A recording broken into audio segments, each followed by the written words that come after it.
Hello guys, mag-service na po no? Nata dire sa palitizer. Ang palitizer mo ni siya ang controller nga magbahin-bahin sa sako sa simento. Kung tagpila ka sako ang ibutang sa palita, then ikarga dito sa truck.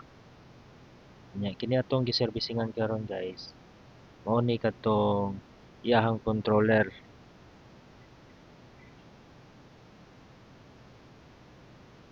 Perting abuga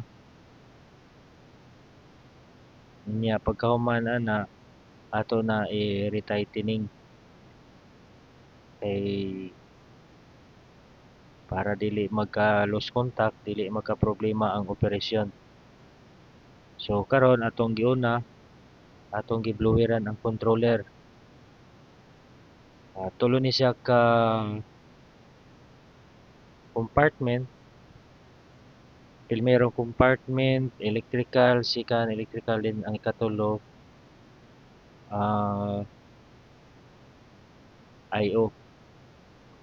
So kana atong gibluwiran una, then tahan kayong abog usahay mo stock up ang operasyon gumikan sa abog mo nang ato nang ginalimpyuhan kitay na tahasan paglimpyo anang mga abog da dapita pero di gina aboga guys kay simento gud di gid malikayan nga manulod ang mga simento diya sa panel.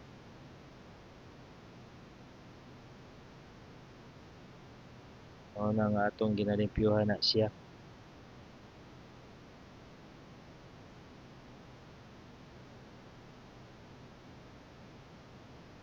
Makita ninyo kating daghanang abog.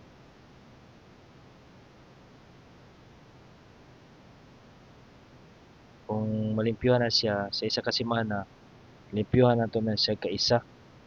Usahay, i-apil na to ang pag-adjust sa brakes sa mga motor nga naa sa likod anong panel. Automatic na siyang palitizer.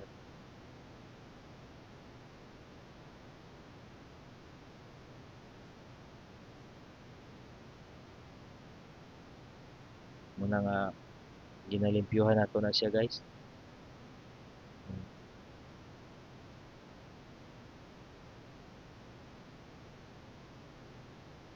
Mura man natong madali-dali og trabaho.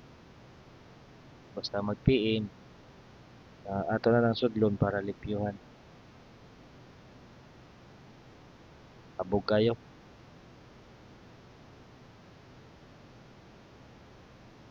Pero nakamas ta diha. Di man pwede maglimpyo sa abog nga walay mas. Makadaot man.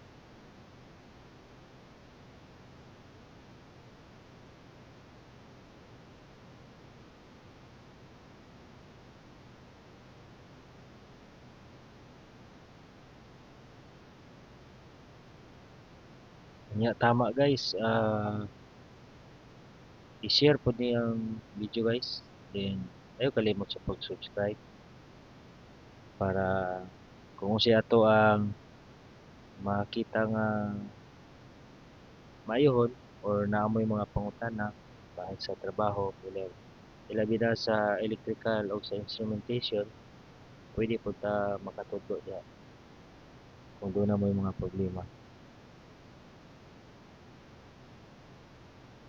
So ayaw lang kalimot pag-subscribe, then i-share po dito ang video.